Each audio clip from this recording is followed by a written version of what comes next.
Okay, so this is going to be a video talking about the purchasing homes here in this area. Now, I try to do a few updates every now and again because people still are moving to this area pretty quickly. I think there are some folks who question, that because certain events will happen in America, and some folks will say, "Well, what's going to happen?" We when Amazon was doing the whole HQ2 thing, there were people who were saying, well, Seattle's economy is going to go down the tubes and people are going to move out of Seattle. And that just hasn't happened, right? There have been other things, other events. Well, this is what's going to happen to Seattle. Or, the current thing that is, basically making the whole planet slow down. Well, that's going to affect Seattle. And it really hasn't. I mean, in a way, it has, obviously, because folks have to do things a little bit differently, but it hasn't slowed down the purchases of homes that much. I mean, home values are still going up in this area, and home buying is still high. Those two things aren't affected by this. And the reason why it's not that cut and dry. First, and I said this before with Amazon, Amazon's not the only show in town for Seattle. It's not. It's a big part of the economy. It has its own district downtown in Seattle. It's a big deal. And any place it would go to in the world and have the same footprint that it does in Seattle would be a big deal. But it's not the only game in town. That's not the case. The One of the reasons why Seattle City Council is not afraid to do certain things in terms of some of their tax proposals and some of the different things that they want to do is because it doesn't impact people coming to Seattle that much, right? It really doesn't. So therefore, they feel like they can do a lot more by saying, "Hey, we're going to do this. We're going to impose a head tax. We're going to do all these different things," because Seattle is a huge draw for many, many different reasons. It's not just tech. Jobs in tech are not the only thing that draws people here to Seattle. Education is one. Not just people going to college and things like that, but just institutions hiring people. A lot of companies here hire from outside of Washington State. Excuse me, allergies.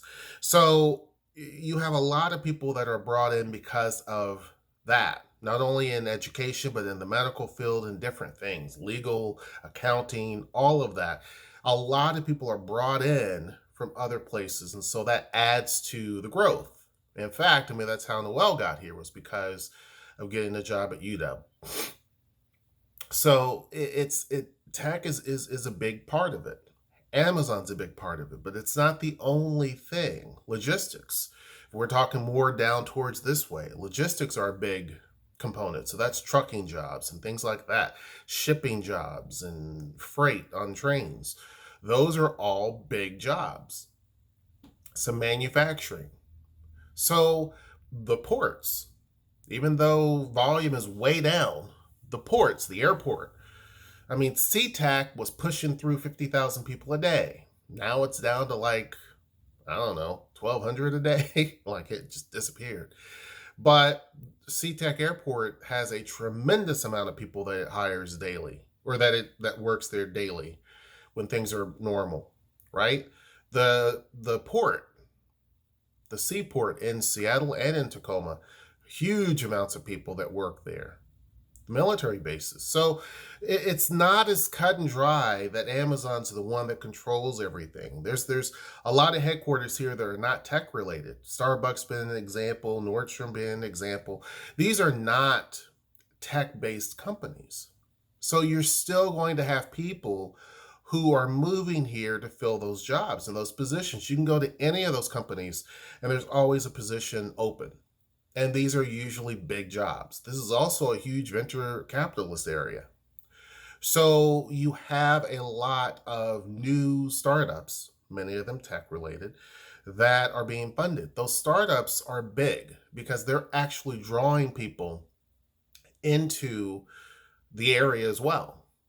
So you may be from Idaho, and you have a huge tech idea, and you're thinking, okay, where are my chances better in the Pacific? Well, I mean, I guess they consider Idaho Pacific Northwest, but do I want to go to the Puget Sound or stay here in Idaho? And a lot of them will go to this area because it's rich in resources, right?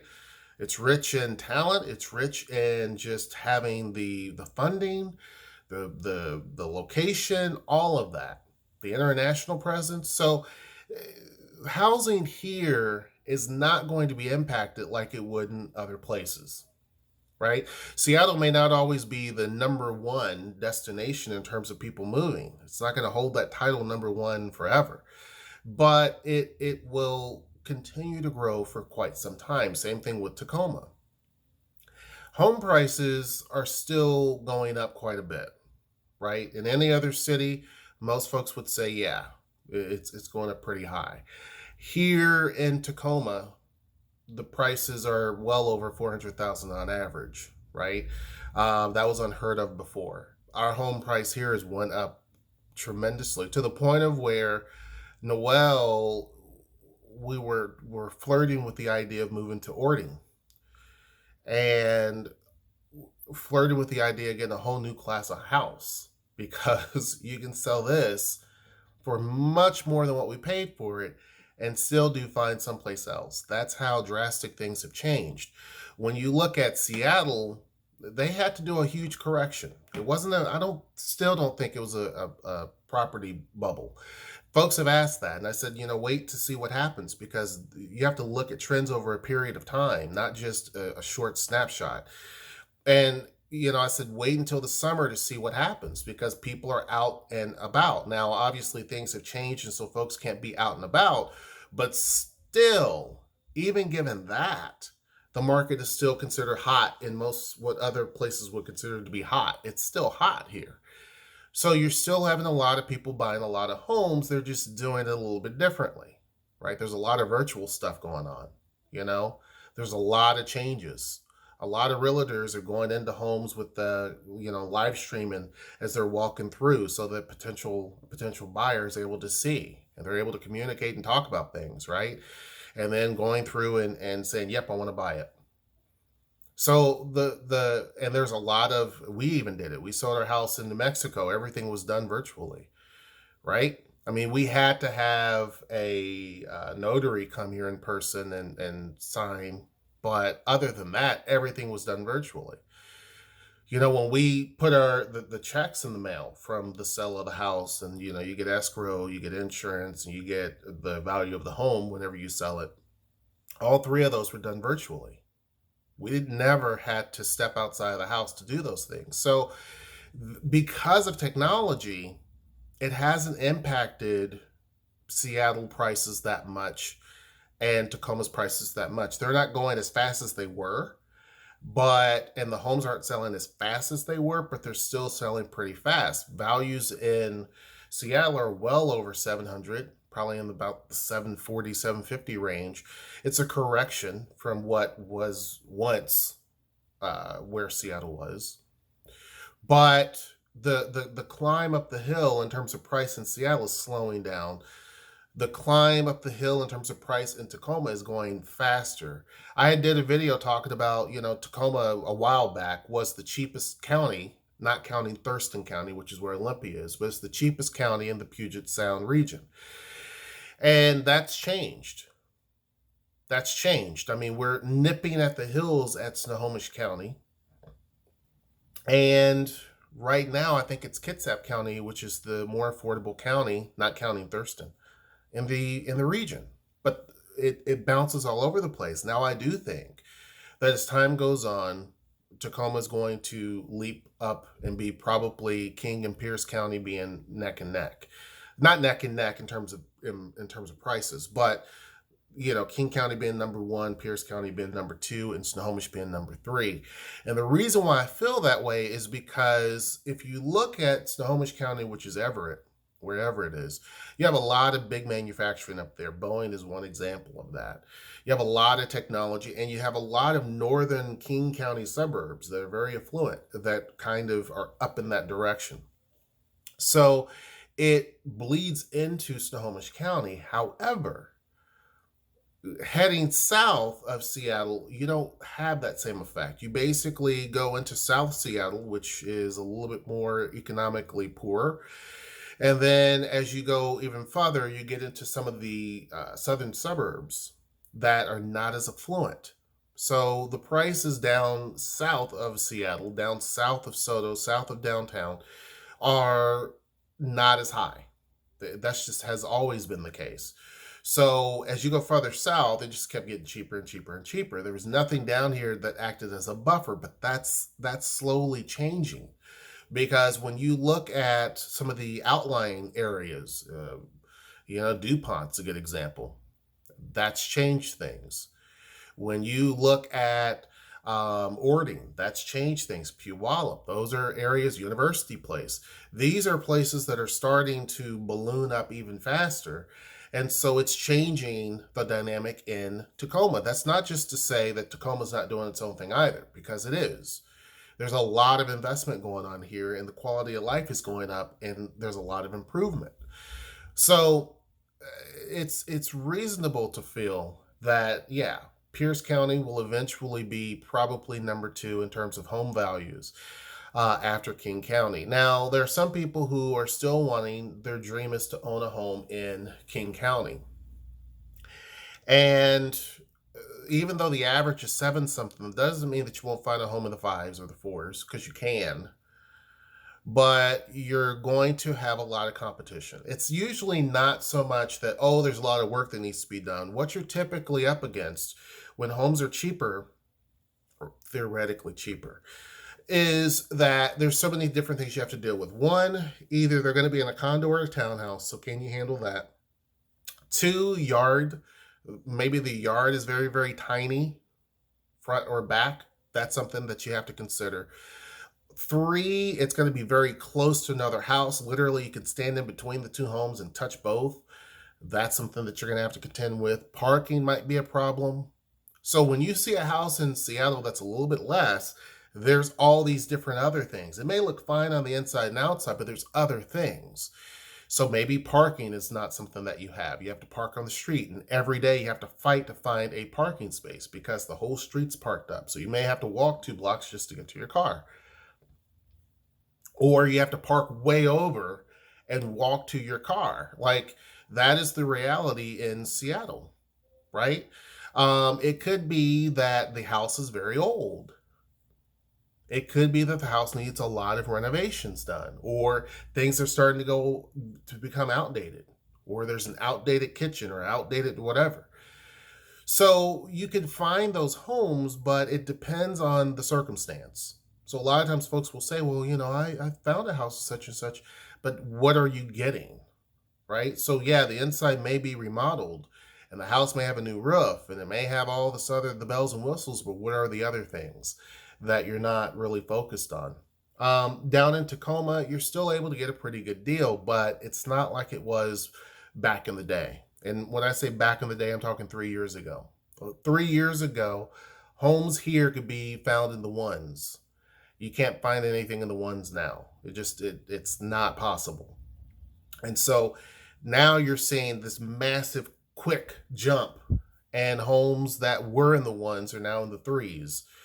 So it's becoming difficult, but not impossible. The other big issue too is that, and people have asked about, like, I'm buying my first home, this, that, and the other. A lot of those folks are going up against people who have very good buyership, I guess. They've purchased homes before. So you're really, really up against a lot. Typically, if you don't have a good realtor that can kind of guide you through things, it makes things a lot more difficult, right? Don't try to cut corners and get some of those discounted realtors, because a lot of times you're really paying for what you get. They may not know a whole lot, or they may not be that involved. There may be a good deal and you miss out on it because they're not really, everybody's going to them because they're cheaper. So they have a huge basket of people. They're still getting a lot of money because they get a lot of people. So they're not going to be spending as much time on a potential client as they would if they're charging a little bit more, but they're more dedicated to you.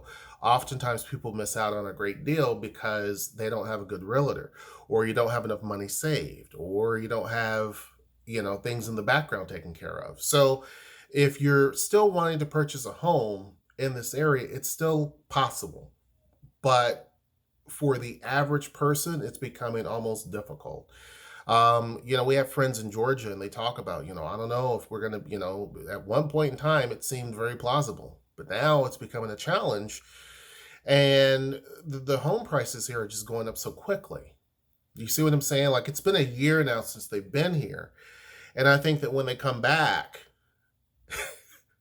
and because you don't see it, like Noelle and I, we don't see it because we're here every day. But when they come back, the city has changed drastically in a year. Now, it's not like Seattle. Seattle, if you come back in a year, you're going to see a whole new skyscraper or two or three that's popped up. That's not like it is here. Here, you see a lot of new mid-rises that spring up. That has happened in a year, literally. So since they came here, there's a lot of things that changed downtown, but the prices of things have drastically changed to the point of where renting, because a lot of folks want to live downtown, but it's becoming ever difficult to do so. It's insanely expensive. And that used to be one of the places that I recommend, and I still do. I recommend people to take a look at, but it's becoming so expensive. And the reason why I recommend downtown Tacoma is because it's a lot safer. There's a lot more stuff to do. You're closer to transit hubs. You're closer to the interstate. You have a lot of people that commute now because of what's going on around the world. You don't have to commute as much. So you have a lot of people now who are renting up in Seattle, paying huge amounts of money a month, saying, why don't I just live in Tacoma? I'm still close enough. So if I have to commute in once a month or once every 3 weeks, fine. But I'm going to be able to work from home. So that's going to add even more pressure. We're not seeing it yet because the numbers haven't updated. It hasn't been enough time. But probably as we go towards the fall and definitely the winter months, you're going to see how prices here are going to jump again, because there are a lot of tech workers who can work from home, a lot. And if you're making $300,000 a year and you can get a home and pay $1,800 a month as opposed to paying $3,200 a month, and you don't have to step a foot into office, why wouldn't you do that? So that is probably what's going to happen. And there's been a lot of people saying that that's probably what's going to happen in this area. And Tacoma's growing very, very quickly. We caught up very quickly to Spokane. At this point, we may even be bigger than Spokane once the census totals come out. But yeah, it's becoming a little bit more challenging. Hope I answered the person's question. I've gotten a few people ask that recently. So yeah, I don't see a slowdown happening anytime soon, to be honest with you. In the next 5 years, I don't see a drastic slowdown in prices. I just don't. I mean, there's going to be things, that the acceleration may change a little bit, but as far as like a freeze in prices, I just don't see it. Anyhow, hope you guys enjoyed this video. Make sure you join our Discord, which I put down in the description box below. Make sure that you like, share, and subscribe. And until next time, I will see you. Take care.